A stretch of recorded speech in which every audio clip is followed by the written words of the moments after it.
ನಮಸ್ಕಾರ ಸ್ನೇಹಿತರೆ, ನಾನು ಸಿ ರಮ್ಯಾ ಪೋಯ. ಇವತ್ತು ನಾವು ಈ ವಿಡಿಯೋದಲ್ಲಿ ಹಣವನ್ನ ಹಾಗೆ ಇಟ್ಕೊಂಡಿದ್ರೆ ಹೇಗೆ ಅದರ ವ್ಯಾಲ್ಯೂ ಕಳ್ಕೊಳ್ಳುತ್ತೆ ಅಂತ ತಿಳಿಸ್ಕೊಡ್ತಾ ಇದೀವಿ. ಸೊ ನಮ್ಮ ಬ್ಯಾಂಕ್ಗಳಲ್ಲಿ ವಾಲೆಟ್ ನಲ್ಲಿ ಅಥವಾ ಒಂದು ಡಿಜಿಟಲ್ ವಾಲೆಟ್ ನಾಗಿರ್ಲಿ, ಸೊ ಹಣವನ್ನ ಎಲ್ಲೂ ಹೂಡಿಕೆ ಮಾಡದೆ ಇಟ್ಕೊಂಡಿದ್ರೆ ಅದರ ವ್ಯಾಲ್ಯೂ ಕಳ್ಕೊಳ್ಳುತ್ತೆ. ಸೊ ಜೊತೆಗೆ ಒಂದು ಪರ್ಚೇಸಿಂಗ್ ಪವರ್ ಏನಿರುತ್ತೋ ಇದು ಕಡಿಮೆ ಆಗ್ತಾ ಹೋಗುತ್ತೆ. ಸೊ ಒಂದು ಮ್ಯೂಚುವಲ್ ಫಂಡ್ ಗಳಲ್ಲಿ ಇನ್ವೆಸ್ಟ್ಮೆಂಟ್ ಮಾಡೋದ್ರಿಂದ ಸೊ ಯಾವ ರೀತಿ ನಾವು ಒಂದು ಇನ್ಫ್ಲೇಷನ್ ನ ಫೇಸ್ ಮಾಡಬಹುದು ಅಂತ ಈ ವಿಡಿಯೋದಲ್ಲಿ ತಿಳಿಸ್ಕೊಡ್ತಾ ಇದ್ವಿ. ಆದ್ರೆ ಅದಕ್ಕೂ ಮುಂಚೆ ಯಾರನ್ನ ಗ್ರೋ ಕನ್ನಡ ಯೂಟ್ಯೂಬ್ ಚಾನಲ್ಗೆ ಸಬ್ಸ್ಕ್ರೈಬ್ ಮಾಡಿಲ್ಲ, ಸಬ್ಸ್ಕ್ರೈಬ್ ಮಾಡಿ ಹಾಗೂ ಬೆಲ್ ಐಕನ್ ಕ್ಲಿಕ್ ಮಾಡಿ. ಸೊ ನಾವು ಹೊಸ ಒಂದು ವಿಡಿಯೋಸ್ ಹಾಕಿದಾಗ ನಿಮಗೆ ನೋಟಿಫಿಕೇಶನ್ ಬರುತ್ತೆ. ಮಿಸ್ ಮಾಡ್ಕೊಳ್ಳದೆ ನಿಮ್ಮ ನಾಲೆಜ್ ರೆಗ್ಯುಲರ್ ಆಗಿ ಅಪ್ಡೇಟ್ ಮಾಡ್ಕೋಬಹುದು.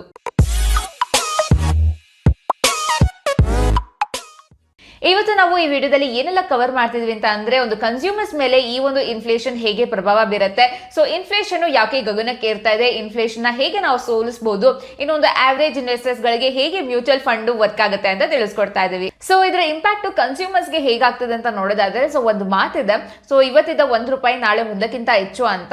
ಸೊ ಜಗತ್ತಿನಲ್ಲಿ ಪ್ರತಿ ವಾರ ಒಂದು ವಸ್ತುವಿನ ಬೆಲೆ ಜಾಸ್ತಿ ಆಗ್ತಾನೆ ಹೋಗ್ತಾ ಇರುತ್ತೆ, ಆದ್ರೆ ನಮ್ಮ ಆದಾಯ ಅಷ್ಟೇ ಇರುತ್ತೆ. ಸೊ ಹಾಗಾಗಿ ಈ ಒಂದು ಇನ್ಫ್ಲೇಷನ್ ನ ಎಲ್ಲರೂ ಸರಳವಾಗಿ ತಗೊಳ್ತಾ ಇರ್ತಾರೆ.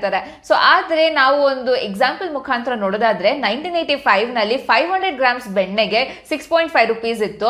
ಆದ್ರೆ ಇತ್ತೀಚಿನ ದಿನಗಳಲ್ಲಿ ಅದೇ ಒಂದು ಬೆಣ್ಣೆಯ ಒಂದು ಪ್ರೈಸ್ ನಾವು ನೋಡೋದಾದ್ರೆ ₹255 ಇದೆ.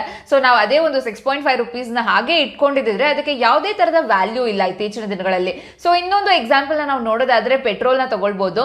ಸೊ 1985 ನಲ್ಲಿ ನಮಗೆ ₹100ಗೆ 12.5 ಲೀಟರ್ಸ್ ಪೆಟ್ರೋಲ್ ಬರ್ತಾ ಇತ್ತು. ಇನ್ನು 2007 ನಲ್ಲಿ ಅದೇ ಒಂದು ₹100ಗೆ 2 ಲೀಟರ್ ಬರ್ತಾ ಇತ್ತು. ಬಟ್ ಇತ್ತೀಚಿನ ದಿನಗಳಲ್ಲಿ 1 ಲೀಟರ್ಗೆ 100 ಆಸ್ಪಾಸಲ್ಲಿ ಇದೆ ಅಂತ ಹೇಳ್ಬೋದು.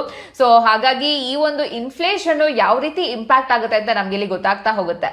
ಸೊ ಹಾಗಾಗಿ ಬರೀ ಒಂದು ಸೇವಿಂಗ್ಸ್ ಮಾಡೋದ್ರಿಂದ ಈ ಒಂದು ಇನ್ಫ್ಲೇಷನ್ ನ ಫೇಸ್ ಮಾಡೋದು ಕಷ್ಟ ಆಗಿರುತ್ತೆ. ಸೊ ಇದು ನಮ್ಮನ್ನ ಸ್ಟೀಲ್ ಮಾಡುತ್ತೆ ಅಂತಾನೆ ಹೇಳ್ಬೋದು.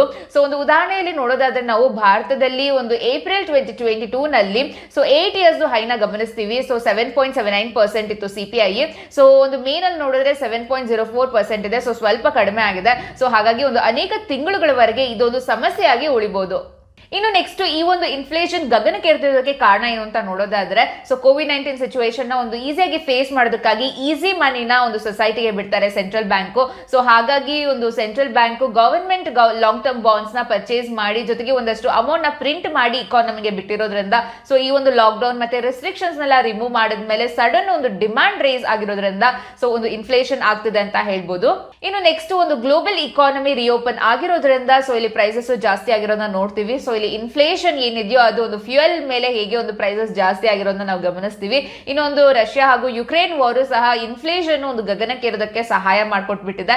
ಇದ್ರ ಜೊತೆಗೆ ನಾವು ಒಂದು ಆಯಿಲ್ ಕಂಪನೀಸ್ ಗಳನ್ನ ನೋಡಿದ್ರೆ, ಸೊ ಪ್ರೊಡಕ್ಷನ್ ಒಂದು ಕೆಪಾಸಿಟಿಗೆ ಶಾರ್ಟ್ ಇನ್ವೆಸ್ಟ್ಮೆಂಟ್ ಮಾಡಿರೋದ್ರಿಂದ ಸೊ ಒಂದು ಆಯಿಲ್ ಪ್ರೈಸಸ್ ಜಾಸ್ತಿ ಆಗ್ತಿದೆ. ಇನ್ನು ವಾರ್ ನ ನಾವು ನೋಡೋದಾದ್ರೆ, ಸೊ ಇಲ್ಲಿ ಒಂದು ಫುಡ್ ಶಾರ್ಟೇಜ್ ಆಗಿರೋದ್ರಿಂದ ಇಲ್ಲೂ ಕೂಡ ಇನ್ಫ್ಲೇಷನ್ ಗೆ ಸಪೋರ್ಟ್ ಮಾಡ್ತಾ ಇದೆ. ಸೊ ಹಾಗಾಗಿ ಈ ಒಂದು ಇನ್ಫ್ಲೇಷನ್ ಗಗನಕ್ಕೆ ಏರ್ತಾ ಇದೆ. ಇನ್ನು ನೆಕ್ಸ್ಟ್, ನಾವು ಈ ಒಂದು ಇನ್ಫ್ಲೇಷನ್ ನ ಹೇಗೆ ಬೀಟ್ ಮಾಡಬಹುದು, ಯಾವ ತರ ವೇಸ್ ಗಳಿದೆ ಅಂತ ನೋಡೋಣ. ಸೊ ಮೊದಲಿಗೆ ಗೋಲ್ಡ್ ನ ನಾವು ನೋಡೋದಾದ್ರೆ, ಇಂಡಿಯನ್ಸ್ ಗೋಲ್ಡ್ ಅಲ್ಲಿ ತುಂಬಾನೇ ಇನ್ವೆಸ್ಟ್ಮೆಂಟ್ ಮಾಡ್ತೀವಿ. ಸೊ ಇದು ಒಂದು ಗುಡ್ ಇನ್ಫ್ಲೇಷನ್ ಹೆಡ್ಜ್ ಅಂತ ಹೇಳ್ಬೋದು. ಯಾಕೆಂತ ಅಂದ್ರೆ ಒಂದು ಪ್ರೈಸ್ ಮತ್ತೆ ರಿಟರ್ನ್ಸ್ ಎರಡು ಕೂಡ ಜಾಸ್ತಿ ಆದ್ರೆ ಇದು ಆಫ್ಸೆಟ್ ಇನ್ಫ್ಲೇಷನ್ ಆಗಿರುತ್ತೆ. ಸೊ ಇಲ್ಲಿ ಒಂದು ಗೋಲ್ಡ್ ಡಿಮ್ಯಾಂಡ್ ಜಾಸ್ತಿ ಆಗ್ತಾ ಹೋದಂಗೆ ಇನ್ಫ್ಲೇಷನ್ ಸಹ ಜಾಸ್ತಿ ಆಗ್ತಾ ಹೋಗುತ್ತೆ. ಸೊ ವರ್ಲ್ಡ್ ಗೋಲ್ಡ್ ಕೌನ್ಸಿಲ್ ಹೇಳುವಂತೆ, ಸೊ 1% ಇನ್ಫ್ಲೇಷನ್ ಜಾಸ್ತಿ ಆದ್ರೆ 2.6% ಗೋಲ್ಡ್ ಡಿಮ್ಯಾಂಡ್ ಜಾಸ್ತಿ ಆಗುತ್ತೆ. ಸೊ ಅದರಂತೆ ಒಂದು ಗೋಲ್ಡ್ ಪ್ರೈಸ್ ನಲ್ಲೂ ಸಹ ಇನ್ಕ್ರೀಸ್ ಆಗೋದನ್ನ ನೋಡಬಹುದು. ಇನ್ನು ನೆಕ್ಸ್ಟ್ ಬಂದು ರಿಯಲ್ ಎಸ್ಟೇಟ್ಸ್. ಇದು ಇಂಡಿಯಾದಲ್ಲಿ ಒಂದು ಇನ್ಫ್ಲೇಷನ್ ನ ಮೀರಿಸೋದಕ್ಕೆ ಯಶಸ್ವಿ ಆಗಿದೆ ಅಂತ ಹೇಳ್ಬೋದು. ಆದ್ರೆ ಇಲ್ಲಿ ಒಂದು ಹ್ಯೂಜ್ ಕ್ಯಾಪಿಟಲ್ ರಿಕ್ವೈರ್ಮೆಂಟ್ ಇರೋದ್ರಿಂದ, ಅಂದ್ರೆ ಒಂದು ಲ್ಯಾಕ್ಸ್ ಅಲ್ಲಿ ಅಥವಾ ಒಂದು ಕ್ರೋರ್ಸ್ ಅಲ್ಲಿ ರಿಕ್ವೈರ್ಮೆಂಟ್ ಇರೋದ್ರಿಂದ ಎಲ್ಲರಿಗೂ ಇದು ಸೂಟ್ ಆಗೋದಿಲ್ಲ. ಸೊ ಒಂದು ಆವರೇಜ್ ಇನ್ವೆಸ್ಟರ್ಸ್ ಗೆ ಇನ್ವೆಸ್ಟ್ಮೆಂಟ್ ಮಾಡೋದು ಕಷ್ಟ ಆಗಿರುತ್ತೆ. ಇನ್ನು ನೆಕ್ಸ್ಟ್ ಬಂದು ಇನ್ಫ್ಲೇಷನ್ ಇಂಡೆಕ್ಸ್ಡ್ ಬಾಂಡ್ಸ್. ಸೊ ಇದು ಒಂದು ಸೆಕ್ಯೂರ್ಡ್ ಹಾಗೂ ಒಂದು ಎಫೆಕ್ಟಿವ್ ವೇ ಅಂತಾನೆ ಹೇಳ್ಬೋದು ಈ ಒಂದು ಇನ್ಫ್ಲೇಷನ್ ನ ಫೇಸ್ ಮಾಡೋದಕ್ಕೆ. ಸೊ ಇದು ಹೇಗೆ ವರ್ಕ್ ಆಗುತ್ತೆ ಅಂತ ಅಂದ್ರೆ, ಸೊ ಇಲ್ಲಿ ಒಂದು ಪ್ರಿನ್ಸಿಪಲ್ ಅಮೌಂಟ್ ಏನಿರುತ್ತೋ ಇನ್ಫ್ಲೇಷನ್ ಪ್ರಕಾರ ಇದು ಅಡ್ಜಸ್ಟ್ ಆಗ್ತಾ ಹೋಗುತ್ತೆ. ಸೊ ಈ ಒಂದು ಅಡ್ಜಸ್ಟೆಡ್ ಪ್ರಿನ್ಸಿಪಲ್ ಏನಿರುತ್ತೋ ಇದ್ರ ಮೇಲೆ ಒಂದು ಇಂಟ್ರೆಸ್ಟ್ ಕ್ಯಾಲ್ಕುಲೇಟ್ ಮಾಡಿಬಿಟ್ಟು ಪೇ ಮಾಡ್ತಾರೆ. ಸೊ ಇದು ಎಷ್ಟೊಂದು ಜನಕ್ಕೆ ಈ ರೀತಿಯ ಒಂದು ಬಾಂಡ್ಸ್ ಗಳು ಗೊತ್ತಿಲ್ಲ ಅಂತಾನೆ ಹೇಳ್ಬೋದು. ಸೊ ಇನ್ನು ನೆಕ್ಸ್ಟ್ ಬಂದು ಡೈರೆಕ್ಟ್ ಇಕ್ವಿಟಿ ಇನ್ವೆಸ್ಟಿಂಗ್. ಸೊ ಇಲ್ಲಿ ಬಂದು ಒಂದು ಲಾಂಗ್ ರನ್ ಅಲ್ಲಿ ನೋಡಿದ್ರೆ ಇನ್ಫ್ಲೇಷನ್ ನ ಔಟ್ ಪರ್ಫಾರ್ಮ್ ಆಗಿರೋದು ಗಮನಿಸ್ತೀವಿ. ಸೊ ಆದ್ರೆ ಇಲ್ಲಿ ಹಲವಾರು ಒಂದು ಅಪ್ಸ್ ಅಂಡ್ ಡೌನ್ಸ್ ಗಳು, ವೊಲಾಟಿಲಿಟಿ ಸಿಚುವೇಶನ್ಸ್ ನ ನಾವು ನೋಡಬಹುದು. ಸೊ ಏನು ಅಂತ ಅಂದ್ರೆ, ಎಲ್ಲರೂ ಕೂಡ ಇಲ್ಲಿ ರಾಕೇಶ್ ಜುಂಜುನ್ವಾಲಾ ಅಥವಾ ವಾರೆನ್ ಬಫೆಟ್ ತರ ಒಂದು ಸ್ಟಾಕ್ ಪಿಕರ್ಸ್ ಆಗಿರಲ್ಲ ಅಂತ ಹೇಳ್ಬೋದು. ಇನ್ನು ನೆಕ್ಸ್ಟ್, ನಾವು ಆವರೇಜ್ ಇನ್ವೆಸ್ಟರ್ಸ್ ಗಳಿಗೆ ಹೇಗೆ ಮ್ಯೂಚುವಲ್ ಫಂಡ್ ಬೆಸ್ಟ್ ಬೆಟ್ ಆಗಿರುತ್ತೆ ಅಂತ ನೋಡೋಣ. ಸೊ ನಾನು ನಿಮಗೆ ಆಗ್ಲೇ ಎಕ್ಸ್ಪ್ಲೇನ್ ಮಾಡ್ದಂಗೆ ಹಲವಾರು ರೀತಿಯ ಅಸೆಟ್ ಕ್ಲಾಸ್ಗಳು ಇನ್ಫ್ಲೇಷನ್ ನ ಫೇಸ್ ಮಾಡೋದಕ್ಕೆ ಹೆಲ್ಪ್ ಮಾಡುತ್ತೆ. ಆದ್ರೆ ಆವರೇಜ್ ಇನ್ವೆಸ್ಟರ್ಸ್ ಅಂತ ಬಂದ್ರೆ ಈ ಒಂದು ಇನ್ವೆಸ್ಟ್ಮೆಂಟ್ ಮಾಡೋದು, ಮ್ಯಾನೇಜ್ ಮಾಡೋದು, ಸೊ ಮಾನಿಟರಿಂಗ್ ಮಾಡೋದು, ಜೊತೆಗೆ ಕೆಲವೊಂದು ಸ್ಟಾಕ್ಸ್ ಗಳನ್ನ ಪಿಕ್ ಮಾಡೋದು, ಸೊ ಯಾವ ರೀತಿ ಒಂದು ಅಸೆಟ್ ಕ್ಲಾಸ್ ಗಳನ್ನ ಚೂಸ್ ಮಾಡಬೇಕು ಅನ್ನೋದು ತುಂಬಾನೇ ಕಷ್ಟ ಆಗಿರುತ್ತೆ. ಈಸಿ ಟಾಸ್ಕ್ ಅಂತೂ ಇರೋದಿಲ್ಲ. ಸೊ ಹಾಗಾಗಿ ಈ ಒಂದು ಮ್ಯೂಚುವಲ್ ಫಂಡ್ ಗಳು ಇಲ್ಲಿ ಒಂದು ದೊಡ್ಡ ರೋಲ್ ಪ್ಲೇ ಮಾಡುತ್ತೆ ಅಂತ ಹೇಳ್ಬೋದು.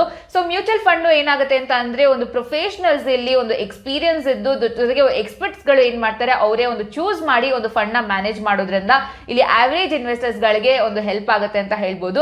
ಸೊ ಹಾಗಾಗಿ ನಾವಿಲ್ಲಿ ಯಾವ ರೀತಿ ಒಂದು ಡಿಫ್ರೆಂಟ್ ಮ್ಯೂಚುವಲ್ ಫಂಡ್ಸ್ ಗಳಿದೆ ಒಂದು ಇನ್ಫ್ಲೇಷನ್ ನ ಫೇಸ್ ಮಾಡೋದಕ್ಕೆ ಅಂತ ನೋಡ್ತಾ ಹೋಗೋಣ. ಸೊ ಮೊದಲಿಗೆ ಗೋಲ್ಡ್ ಮ್ಯೂಚುವಲ್ ಫಂಡ್ಸ್, ಇದು ಆಕ್ಚುಯಲ್ ಗೋಲ್ಡ್ ಗೆ ನೋಡಿದ್ರೆ ಲೆಸ್ ಎಕ್ಸ್ಪೆನ್ಸಿವ್ ಆಗಿರುತ್ತೆ. ಜೊತೆಗೆ ನಾವು ಫಿಸಿಕಲ್ ಗೋಲ್ಡ್ ಇಟ್ಕೊಂಡ್ರೆ ಹಲವಾರು ರಿಸ್ಕ್ ಗಳಿರುತ್ತೆ, ಇಲ್ಲಿ ಅದು ಇರೋದಿಲ್ಲ. ಸೊ ಒಂದು ಸೆಕ್ಯೂರ್ಡ್ ಆಗಿರುತ್ತೆ ಅಂತ ಹೇಳ್ಬೋದು. ಸೊ ಜೊತೆಗೆ ಇಲ್ಲಿ ಒಂದು ಲೆಸ್ ಅಮೌಂಟ್ ನಲ್ಲೂ ಕೂಡ ನಾವು ಇದನ್ನ ಪರ್ಚೇಸ್ ಮಾಡಬಹುದು. ಇನ್ನು ನೆಕ್ಸ್ಟ್ ಬಂದು real estate mutual funds. So ಇಲ್ಲಿ ಒಂದು ಲಾರ್ಜ್ ಅಮೌಂಟ್ ಬಂದು ಕಮರ್ಷಿಯಲ್ ಆಗಿರ್ಬೋದು, ಇನ್ನು ಕಾರ್ಪೊರೇಟ್ ಪ್ರಾಪರ್ಟೀಸ್, ರೆಸಿಡೆನ್ಷಿಯಲ್ ಪ್ರಾಪರ್ಟೀಸ್, ಇನ್ನು ಒಂದು ಅಗ್ರಿಕಲ್ಚರ್ ಲ್ಯಾಂಡ್ ನಲ್ಲಿ ಇನ್ವೆಸ್ಟ್ಮೆಂಟ್ ಮಾಡ್ತಾರೆ. ಸೊ ಇಲ್ಲಿ ಒಂದು ರಿಯಲ್ ಎಸ್ಟೇಟ್ ಇನ್ವೆಸ್ಟ್ಮೆಂಟ್ ಟ್ರಸ್ಟ್ ಮುಖಾಂತರ ಡೈರೆಕ್ಟ್ಲಿ ಅಥವಾ ಇಂಡೈರೆಕ್ಟ್ಲಿ ಈ ಒಂದು ಪ್ರಾಪರ್ಟೀಸ್ ನಲ್ಲಿ ಇನ್ವೆಸ್ಟ್ಮೆಂಟ್ ಮಾಡ್ತಾರೆ. ಸೊ ಇದು ಒಂದು ಪ್ರಾಪರ್ಟಿನ ಪರ್ಚೇಸ್ ಮಾಡೋದಕ್ಕೆ ಆಲ್ಟರ್ನೇಟಿವ್ ಆಗಿರುತ್ತೆ. ಜೊತೆಗೆ ಈ ಒಂದು ಬಾಂಡ್ ಗಳು ಲಿಕ್ವಿಡ್ ಆಗಿರುತ್ತೆ ಅಂತ ಹೇಳ್ಬೋದು. ಸೊ ನಮಗೆ ಈಸಿ ಆಗಿ ಬೈಸೆಲ್ ಇಲ್ಲಿ ಮಾಡಬಹುದು. ಇನ್ನು ನೆಕ್ಸ್ಟ್ ಬಂದು inflation indexed bond mutual fund. ಇಂಡಿಯಾದಲ್ಲಿ ಈ ಒಂದು ಬಾಂಡ್ ಬಂದು RBI ಸೇಲ್ ಮಾಡ್ತಾ ಇದ್ದಾರೆ. ಸೊ ಇದು ಒಂದು ಗುಡ್ ಇನ್ಫ್ಲೇಷನ್ ಹೆಜ್ ಕೊಡುತ್ತೆ ಅಂತ ಹೇಳ್ಬೋದು. ಯಾಕೆಂತ ಅಂದ್ರೆ ಒಂದು ಪ್ರಿನ್ಸಿಪಲ್ ಅಮೌಂಟ್ ಏನಿರುತ್ತೋ ಅದು ಇನ್ಫ್ಲೇಷನ್ ಜೊತೆಗೆ ಜಾಸ್ತಿ ಆಗ್ತಾ ಹೋಗುತ್ತೆ. ಸೊ ಈ ಒಂದು ಬಾಂಡ್ ಪ್ರೈಸಸ್ ಬಂದು ಒಂದು ಇಂಟ್ರೆಸ್ಟ್ ರೇಟ್ ಇರುತ್ತೋ ಅದರ ಜೊತೆಗೆ ಒಂದು ಫ್ಲಕ್ಚುಯೇಟ್ ಆಗುತ್ತೆ. ಸೊ ಹಾಗಾಗಿ ಒಂದು ಆವರೇಜ್ ಇನ್ವೆಸ್ಟರ್ಸ್ ಗೆ ನಾವು ನೋಡಿದ್ರೆ ಈ ಒಂದು ಮ್ಯೂಚುವಲ್ ಫಂಡ್ ರೂಟ್ ಏನಿದೆಯೋ ಇದು ಬೆಸ್ಟ್ ಅಂತಾನೆ ಹೇಳ್ಬೋದು. ಇನ್ನು ನೆಕ್ಸ್ಟ್ ಬಂದು ಈಕ್ವಿಟಿ ಮ್ಯೂಚುವಲ್ ಫಂಡ್. ಸೊ ಯಾರಿಗೆ ಒಂದು ಸ್ಟಾಕ್ ಮಾರ್ಕೆಟ್ ಅಲ್ಲಿ ಇನ್ವೆಸ್ಟ್ಮೆಂಟ್ ಮಾಡಬೇಕು, ಆದ್ರೆ ರಿಸ್ಕ್ ಟಾಲರೆನ್ಸ್ ಕಡಿಮೆ ಇಟ್ಕೊಂಡಿರ್ಬೇಕು ಅನ್ನೋರು ಸೊ ಈ ರೀತಿಯ ಒಂದು ಈಕ್ವಿಟಿ ಮ್ಯೂಚುವಲ್ ಫಂಡ್ ಗೆ ಹೋಗಬಹುದು. ಸೊ ಇಲ್ಲಿ ಒಂದು ಇನ್ಫ್ಲೇಷನ್ ನ ಫೇಸ್ ಮಾಡೋದ್ರ ಜೊತೆಗೆ ಇಲ್ಲಿ ಹಲವಾರು ಆಪ್ಷನ್ಸ್ ಗಳಿರುತ್ತೆ. ನಮಗೆ ಯಾವ ರೀತಿಯ ಒಂದು ಆಪ್ಷನ್ಸ್ ಬೇಕು ಅಂತ ನೋಡ್ಕೊಂಡು ನಾವು ನಮಗೆ ಬೆಸ್ಟ್ ಇರೋದನ್ನ ನಾವು ಇಲ್ಲಿ ಚೂಸ್ ಮಾಡಬಹುದು. ಸೊ ಇವತ್ತು ನಾವು ಈ ವಿಡಿಯೋದಲ್ಲಿ ಇನ್ಫ್ಲೇಷನ್ ಹಾಗೂ ಇನ್ಫ್ಲೇಷನ್ ನ ಫೇಸ್ ಮಾಡೋದಕ್ಕೆ ಯಾವ ರೀತಿ ಒಂದು ಡಿಫರೆಂಟ್ ಮ್ಯೂಚುವಲ್ ಫಂಡ್ಸ್ ಗಳ ಆಪ್ಷನ್ ಇದೆ ಅಂತ ತಿಳಿಸ್ಕೊಟ್ಟಿದ್ದೀವಿ. ಸೊ ನಿಮಗೆ ಏನು ಇಂಟ್ರೆಸ್ಟಿಂಗ್ ಅನ್ಸ್ತು, ಏನು ಹೊಸತನ ಕಲ್ತ್ರಿ, ಹಾಗೂ ಯಾವ ತರ ಟಾಪಿಕ್ಸ್ ಮೇಲೆ ನಾವು ವಿಡಿಯೋಸ್ ಮಾಡಬೇಕು ಅಂತ ನಮಗೆ ಕಮೆಂಟ್ಸ್ ನಲ್ಲಿ ತಿಳಿಸಿ. ಮೋಸ್ಟ್ ಇಂಪಾರ್ಟೆಂಟ್ಲಿ ಇಲ್ಲಿ ಹೇಳಿರೋ ಮಾಹಿತಿ ಎಜುಕೇಶನಲ್ ಪರ್ಪಸ್ ಗೆ ಮಾತ್ರ, ಯಾವುದೇ ತರದ ಬೈಸೆಲ್ ರೆಕಮೆಂಡೇಶನ್ಸ್ ಇಲ್ಲ. ಎಲ್ಲಾದ್ರೂ ಹೂಡಿಕೆ ಮಾಡಕ್ ಮುಂಚೆ ಪ್ರಾಪರ್ ಆಗಿ ಅನಲೈಸ್ ಮಾಡಿ ಡಿಸಿಷನ್ಸ್ ನ ತಗೊಳ್ಳಿ. Because stock market investment subject to market risk. ನಿಮ್ಮ ಡಿಸಿಷನ್ಸ್ ಗಳಿಗೆ ನೀವೇ ಜವಾಬ್ದಾರರಾಗಿರ್ತೀರಾ. ಅಂಡ್ ಇನ್ನ ಯಾರು ಬ್ರೋ ಕನ್ನಡ ಯೂಟ್ಯೂಬ್ ಚಾನಲ್ಗೆ ಸಬ್ಸ್ಕ್ರೈಬ್ ಮಾಡಿಲ್ಲ, ಸಬ್ಸ್ಕ್ರೈಬ್ ಮಾಡಿ ಹಾಗೂ ಬೆಲ್ ಐಕನ್ ಕ್ಲಿಕ್ ಮಾಡಿ. ಮಿಸ್ ಮಾಡ್ಕೊಳ್ಳದೆ ನಮ್ಮ ವಿಡಿಯೋಸ್ ನ ರೆಗ್ಯುಲರ್ ಆಗಿ ನೋಡಬಹುದು. Thank you so much. By.